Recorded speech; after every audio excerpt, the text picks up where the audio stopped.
Tony said about the links in the British Nutrition Association and Society is completely true.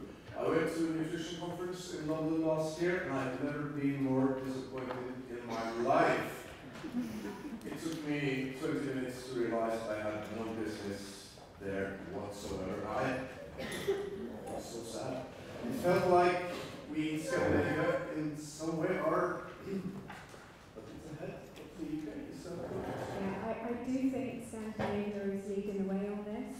And there was, of course, the article in the BMJ last year where a proper study had been done, and the conclusion was that the way we have to go is low carb, high fat. But I think it was a seminal moment because it was the first time that that phrase had gone into a medical journal, and actually the evidence for low carb, high fat had been presented to the general public. So yeah, Scandinavia is leading the way, the UK is shockingly behind, and nothing shocks me more than America having institutionalised the fact that we should not be holding this conference. That's as scary as censorship gets. Forget North Korea, it's happening in America and the UK.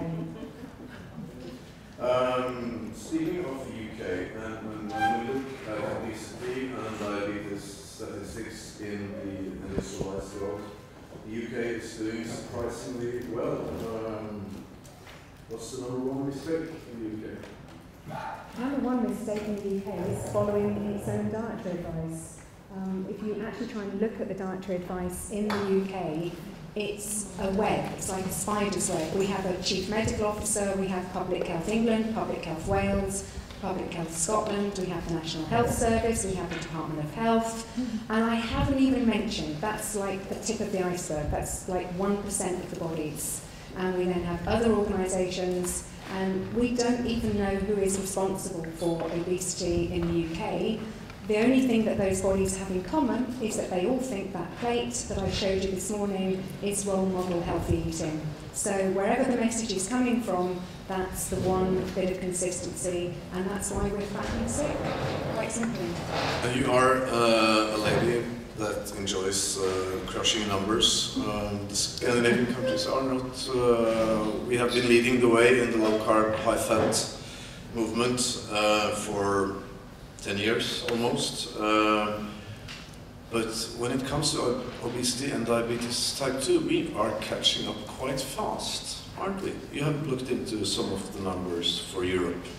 I have. I don't have them on me at the moment. They will be on my website. There was a great article in the Lancet, I think it was May of this year, and they put the global obesity figures for every country by girls, boys, men and women. So if you want to know where any country stands in that, I don't have them off the top of my head at the moment, but I do remember that the UK was #1 for girls, because I was asked by one of the national newspapers in the UK, read by 6 million people, to do an opinion piece on why this was the case. So I did pretty much a 800-word version of what you saw this morning. We're letting our girls down because of this dreadful dietary advice. And then the comments, I think it's one of the most commented articles over the summer. There was something like 800 comments or something, and it was really good to see, because there were so many people who think as we do in this audience, and there were so many likes and so many people saying this is right, you know, our advice is terrible. But then, of course, you spot the exact opposite: the dietitians, the mainstream people, the doctors.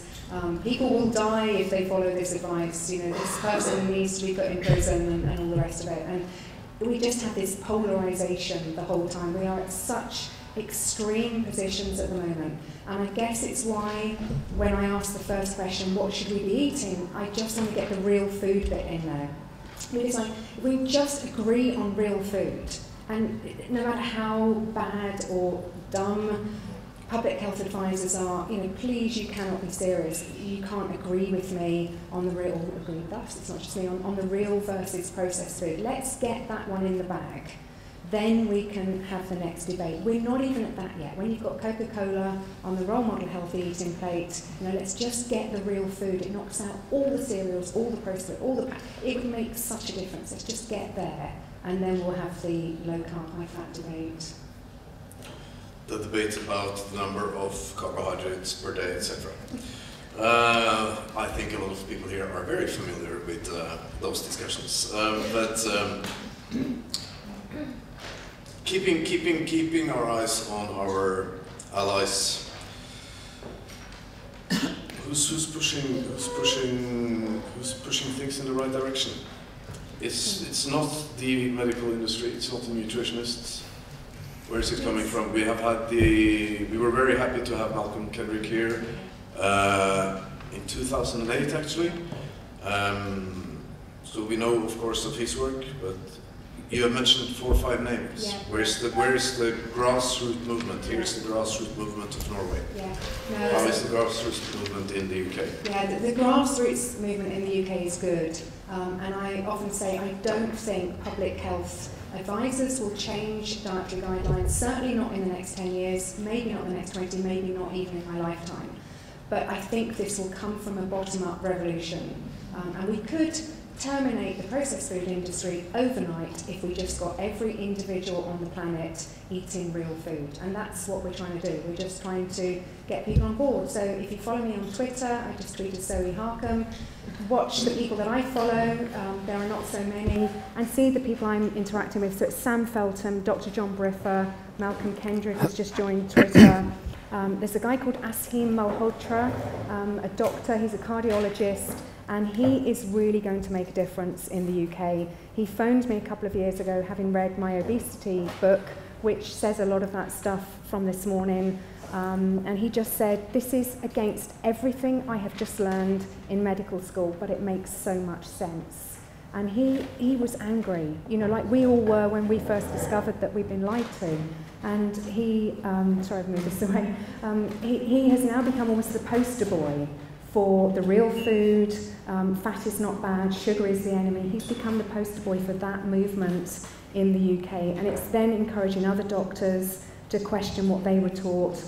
It's a very, very slow process because we are still a minority. In this room we feel very strong, very powerful. We were saying this at lunchtime, and then we leave here and we remember we're 0.1%, 0.01, I don't know what it is. But we punch so far above our weight that never worry being in a small group. I'd always rather be standing up for those being bullied than be the bullies. So we're on the right side. We just got to keep at it and never lose the faith. Excellent. Thank you very much, Zoe. I want to bring aboard Høstkonferansen now. You are a chef at, you have your own restaurant? Yep, yes. You won the prize for the most innovative, healthy restaurant concept in Sweden last year, or this year? 1 week ago, something like that. Yeah. That was fantastic. It was fantastic. We opened up for 6 months ago. When you say we? My son, 22 years old, even a chef. And we two together opened up 6 months ago, and we get this prize for 1 week ago. That's good. That's good for the organic food as well, because it was the whole Sweden, the people from all restaurants in Sweden was there, and I think it's the first time an organic restaurant get this prize, so that was perfect. Of course. And that's your input here, because when we spoke first together, we were working on your book, and we were going through the translation. I was like, sugar. Sugar, not good. And what did I do? Very good. I called you up and said, can I edit this recipe a little bit? And I think I said, no, okay, we'll keep it, we'll survive. We have published 500 plus low-carb, high-fat, sugar-free recipes. We'll survive by publishing one with sugar. The point is that this world that we represent here, the low-carb movement, the LCHF movement, when I mention these words for you, it's pretty Greek. You're not very familiar with this.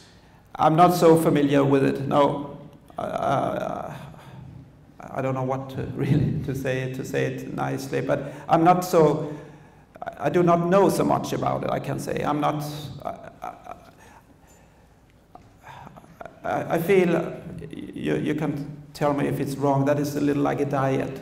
and you choose it because you need to repair something as fast as possible. And in my world, I'm a chef. I've been working in the kitchen since I was 15 years old, and I have been working until this product I'm doing today that is organic, nearby produced product, a lot of green product, less meat, and I think that's the future. And I think that we do have to meet in the middle, maybe something like that. We learn from each other, and then we will find out that what I'm represented is actually something for the future. I think so. Yeah. And that's definitely something we share as well. And that's. I don't want to say no to sugar. I think you can eat sugar, but not too much sugar. You can eat bread, but not too much bread. And that then it depends on which kind of person you are. The challenge that I have been addressing in this forum and other forums for the last years have been how can we engage the restaurant business? How can we engage the food lovers, those who don't have the health aspect? A lot of people here have discovered real food, low carb diets because they have a diagnosis. They have somebody with a diagnosis, and they have discovered a diet, food revolution, food regime from that angle, and work their way into ecological, natural, homegrown, seasonal food, etc. Sure. And how can we sort of switch this? How can we reach out to those people who are interested in ecological food, good produce? How can we make the restaurateurs like Thomas and all the Thomases we have in the restaurants in Norway and Scandinavia, and get them interested into the statistics and data like Zoe presented for us earlier today? It's not so big a problem, I think, if we can go in the future together. The problem is that all this, I'm living in Sweden, and I'm living in Stockholm, and we do have a big problem because all the restaurants, all the chefs are doing different kind of food. So we are not going in the future together. We are saying somebody like this, somebody like that, and all the people out there, they do not know what they have to think. We have all the people who are working with food have to stay together and be strong together, and then we can say, do like this, think like this, then we can have the change, I think. And I must say, I see a lot from the younger generation. The younger generation, they are not satisfied with what they are seeing out there. Thank you very much, Rune. I'm throwing the ball over to you now. Tilde, you have presented some, you're explaining in a quite sort of no-nonsense way, in a very few number of pages, but so to the point,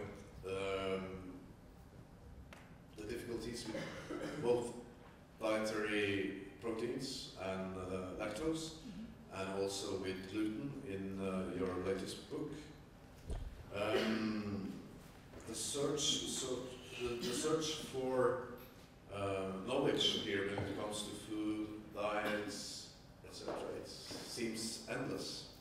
The search for, sorry? The search for more knowledge. Oh yes, yes. And the search for more knowledge and practice about food, diets. Yeah. It's endless. It's endless, yeah. It's endless for us, what we've experienced, because when you start to dig into this, you really want to know more. But it's also a dangerous path, because every time you open a box, something new comes out of it. So for instance, the thing about the gluten, that was one of the first proteins that we discovered, maybe also because it's one of the best exposed. It's one of the first you will get into if you start looking at food allergies. And to find out afterwards, after finding out that gluten is a problem, that during the last 50 years, the gluten has actually grown, the amount of gluten protein have grown. So that was like a new box opening up and say this problem maybe even worse than we thought it was, and maybe compromises even more people than we are thinking about. So yes, we are definitely interested into discovering more, and I think people are in general interested in this. And you two have started a real movement in Denmark, a country that we always in Norway have looked up on when it comes to food and culinary levels. Can you tell us a little bit about your journey with Thomas together on this? Just briefly, how you started and how things in Denmark suddenly now seems to be rolling at a very interesting pace. Yeah. You can also touch into the project you're doing with Professor of Nutrition on Astrup. Yeah. Yeah, it's been an interesting journey. First of all, because we started with this in 2008, we started changing our training regime. We started to do more workouts. We found out that it had a great impact on our health. And I think when you're changing something in your life and you see fast results, you want to change more. That's a positive synergy. And we thought that we wanted to tweak a little bit on the food as well, because we kind of plateaued in our feeling of well-being and our workout results. And it was natural for us to look at the food. And we started to dig into this in 2009, so it's actually only 5 years ago. And at that time, nobody knew if you stopped a man on the street and you said, you know, the Stone Age diet, he would have no idea about what that was concerning. And now today, as we listed up before, we sold 1 million packages of the Stone Age bread. So that already shows that within a range of 5 years, people really started to know this. Maybe they don't know the full package, what it includes and what it excludes, but they know there's another direction that you can go. And that also led to your second question about Panelsamtale, which is one of the leading obesity professors in the world. And he has a very interesting position in Denmark, because he was actually in the 80s saying that people should eat more sugar, because that was the dietary advice at that time. And he's one of the few who actually said, now we have some new test results and I need to change that opinion. And so you probably will agree with me that not a lot of experts will go and say, I was wrong. Most of them will stick to what they learned from the books. And he's one of the guys who says, this new direction is correct. We need to go, we need to follow this path. So approximately a year ago, he asked us if we wanted to make a book with him, because he had a lot of those myths that are growing in the Danish society about especially saturated fat, that he wanted to explain to people that these are not true. What we told you is not true. And then he wanted to have some recipes, of course, and a new way to communicate the newest knowledge we have in the area. So this is something we're working on at the moment, and we'll probably get that printed in spring. Hopefully. This is from the same country who introduced the tax on fat. Yes, that's from the same, yes. Why am I being confused? Because it is one big confusion. And Anna is actually part of that, what can you say?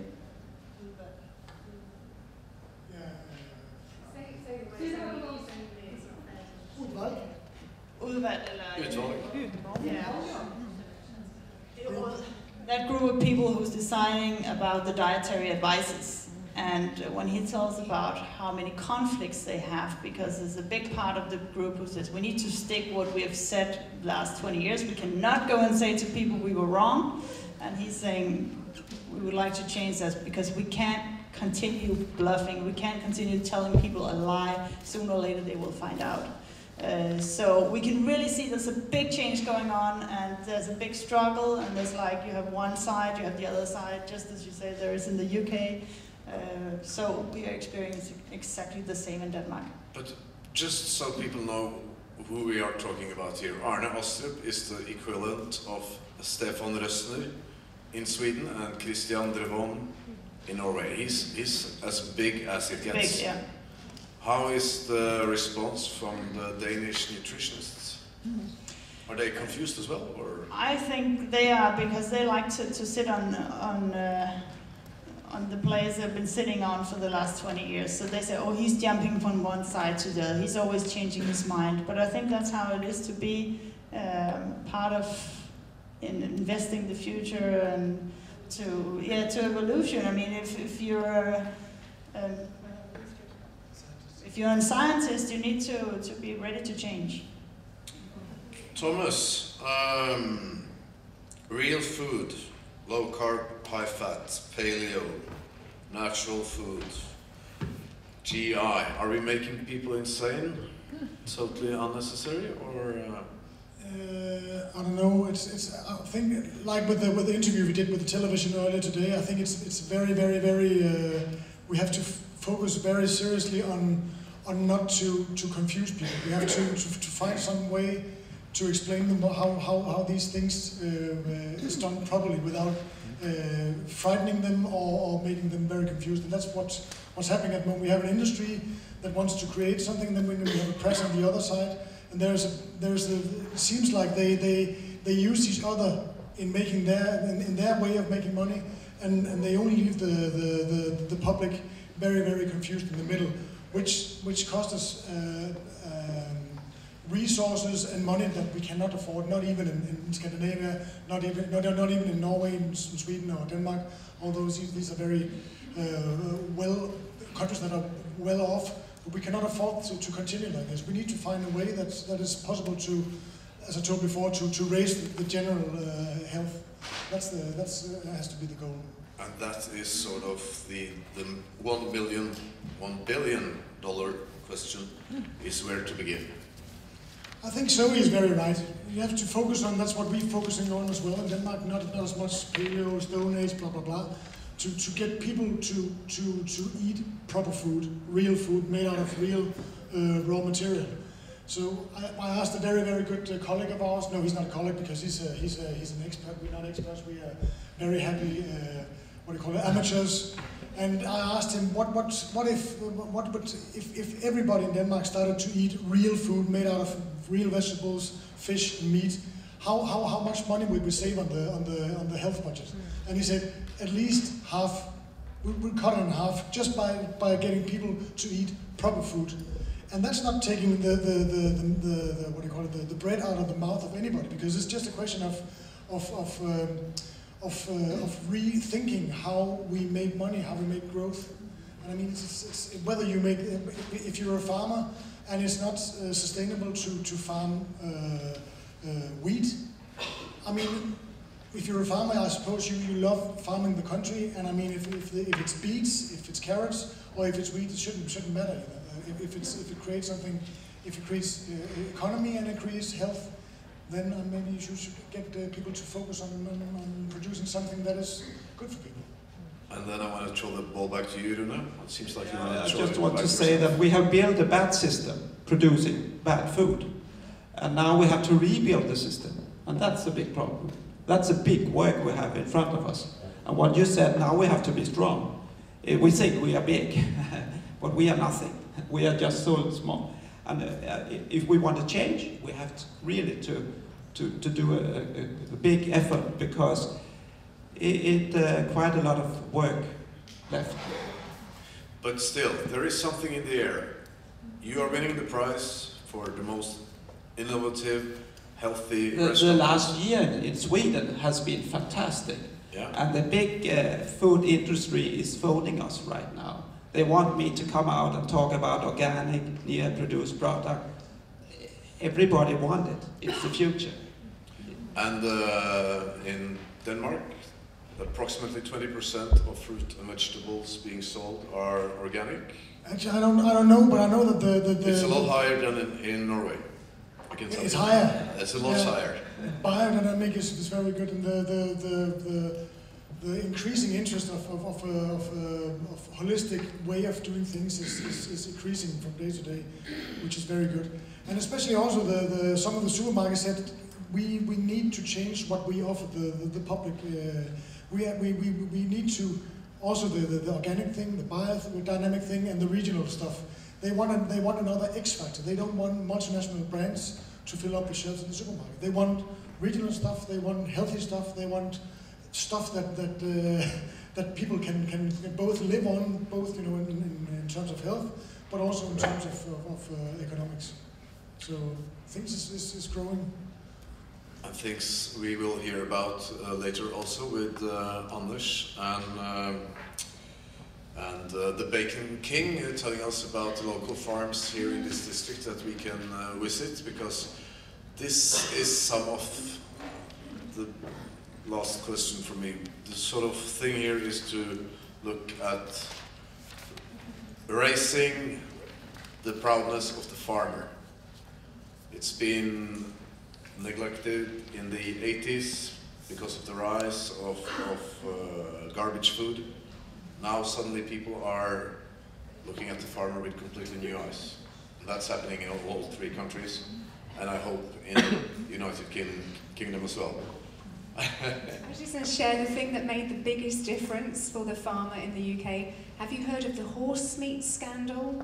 Yes. Okay, so I don't know if horse meat is standard food in Scandinavia. It's probably it's definitely standard food in France. It was not standard food in the UK.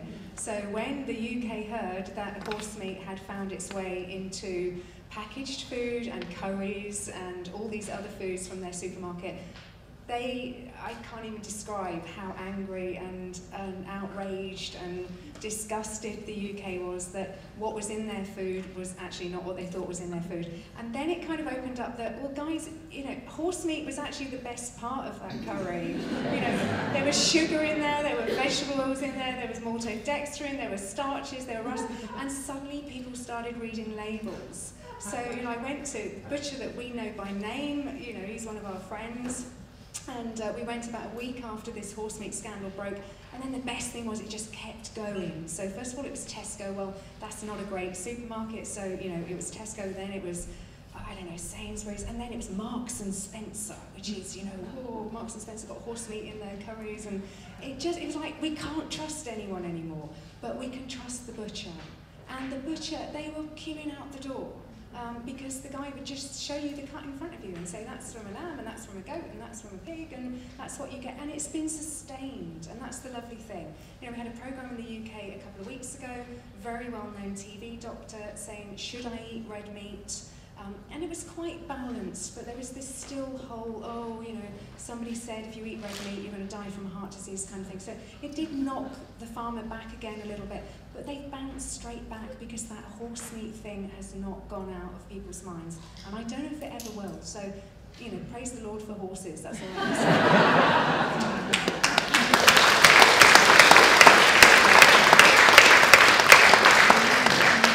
That was an excellent last remark. We'll open up for a couple of questions if anybody are ready to raise their voices.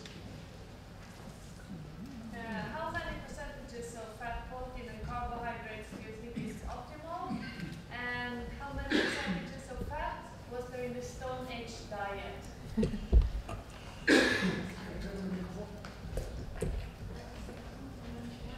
So you can answer that one. Have you taken that one? I think it's maybe before sowing. The optimum percentage of fat, carbohydrates, and protein. I don't know, and I don't pick one.